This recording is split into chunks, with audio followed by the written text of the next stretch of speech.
School pulse. मैं हूँ पल्लवी राजपूत और आप सब देख रहे हैं स्कूल पल्स। इस समय हम हैं R N. Tagore higher secondary school Nanak Nagar में। तो हमारे साथ हैं इस स्कूल के प्रिंसिपल डॉक्टर हितेश गुप्ता जी। तो आइए इनसे बात करते हैं। तो सर, आपका बहुत बहुत स्वागत है हमारे स्कूल पल्स में। थैंक यू जी, थैंक यू।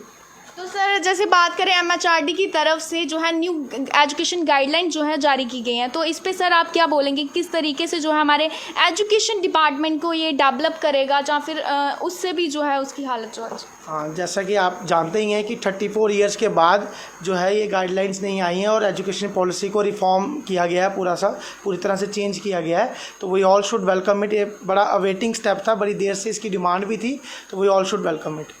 हाँ जी सर, जैसे बात करें कि पहले 12th के बाद 10th के बाद बच्चे अपने सब्जेक्ट चूज़ कर सकते थे, लेकिन इन्होंने अब रखा है कि 8th के बाद बच्चा जो है अपने सब्जेक्ट चूज़ कर सकता है। तो सर, क्या लगता है आपको, कहीं ना कहीं बच्चों को ये फ़ायदा देगा या फिर और बर्डन बढ़ा देगा? जी, तो जैसे आपने पहले बताया कि पहले सिस्टम था 10+2 का। 10th के बाद बच्चे स्पेशलाइजेशन चूज़ करते थे, जिसको पूरी तरह से चेंज करके 5 means nursery to second, then 3 third fourth fifth, then 3 6 7 8 and then 4 9 10 11 12 को इन्होंने किया है। तो 9 से ही बच्चा स्पेशलाइजेशन जो है वो अपनी लेगा। आगे क्या था कि 11 12 में बड़ा ज़्यादा बर्डन था।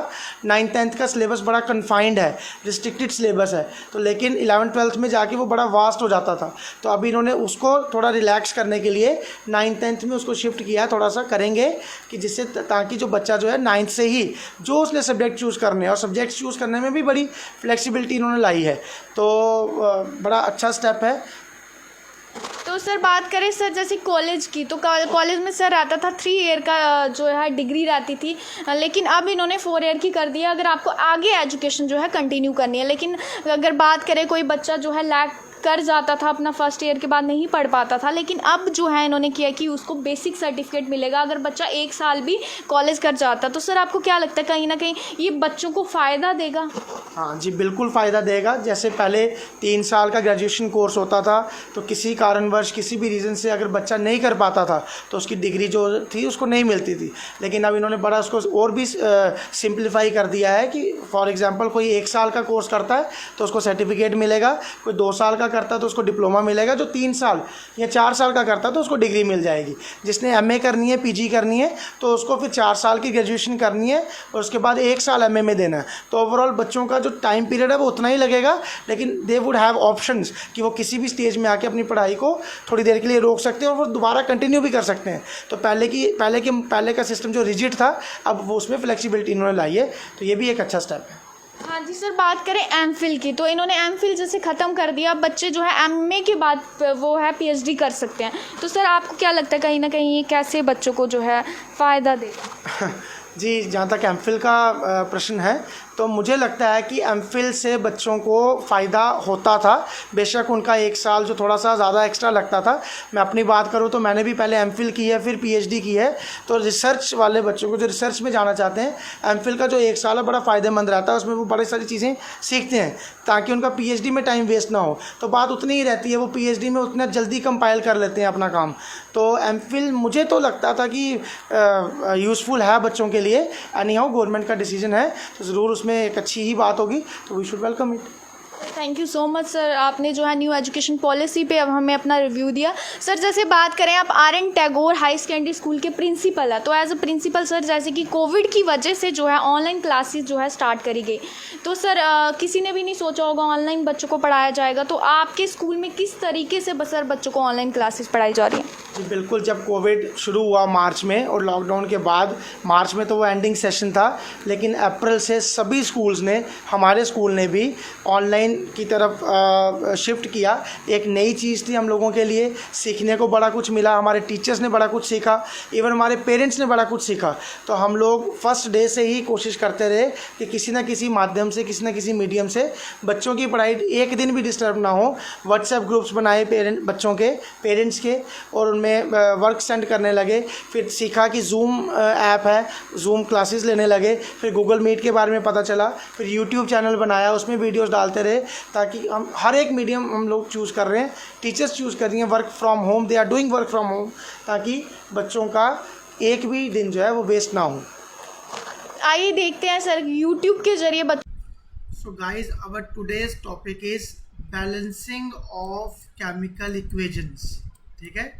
किसी भी केमिकल इक्वेशन को बैलेंस कैसे करते हैं उसको हम सीखेंगे, ठीक है। और केमिस्ट्री का ये सबसे इम्पोर्टेंट टॉपिक है, क्योंकि केमिस्ट्री जो है केमिकल रिएक्शंस को डील करती है और केमिकल रिएक्शंस का बैलेंस होना बड़ा ज़रूरी है। बैलेंसिंग हमने स्टार्टिंग में भी पढ़ी थी, क्या होता है बैलेंसिंग का मतलब। Balancing of chemical reaction means making the number of atoms of each element equal on both side of the equation. अब इक्वेशन क्या है, मैंने आपको पहले भी बताया था कि रिएक्टेंट्स जब भी रिएक्ट करते हैं तो क्या दे देते हैं, प्रोडक्ट्स दे देते हैं। मान लो हमारे पास A प्लस बी है, इन्होंने आपस में रिएक्ट किया और इन्होंने बना दिया क्या, C प्लस डी। तो ये जो है ये रिएक्टेंट्स हैं और ये जो है ये क्या है, प्रोडक्ट्स हैं, ठीक है जी। अब केमिकल रिएक्शन का बैलेंस होने का क्या मतलब है कि मान लो देखो यहाँ पे A एलिमेंट है, B एलिमेंट है, C एलिमेंट है, D एलिमेंट है, ये सारे के सारे क्या हैं, एलिमेंट्स हैं।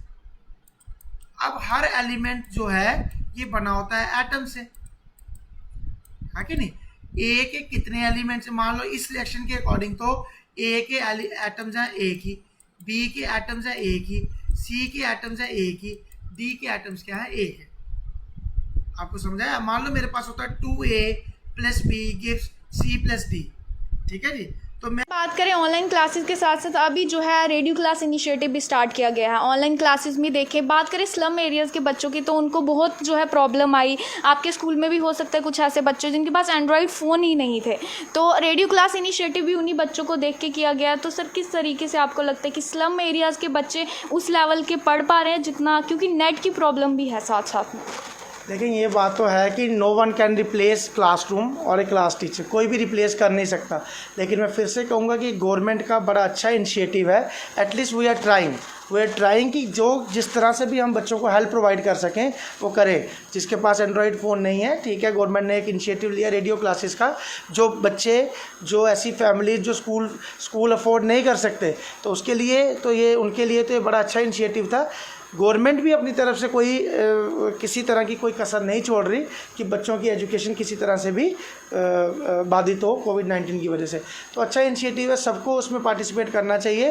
और गवर्नमेंट को भी एक मेरी तरफ से सजेशन है कि प्राइवेट सेक्टर को भी इन्वॉल्व करना चाहिए। हमारे पास भी बड़े बड़े अच्छे टीचर्स हैं जो वॉलंटरी ये काम भी करना चाहते हैं, तो उन्हें भी एक मौका देना चाहिए ताकि वो भी अपनी जो प्रतिभा है वो दिखा सकें। Thank you so much sir, जैसे कि आपने हमें बहुत अच्छे से बताया कैसे आपकी क्लासेस चल रही हैं। नमस्कार, जुड़े हैं स्कूल पल्स के साथ।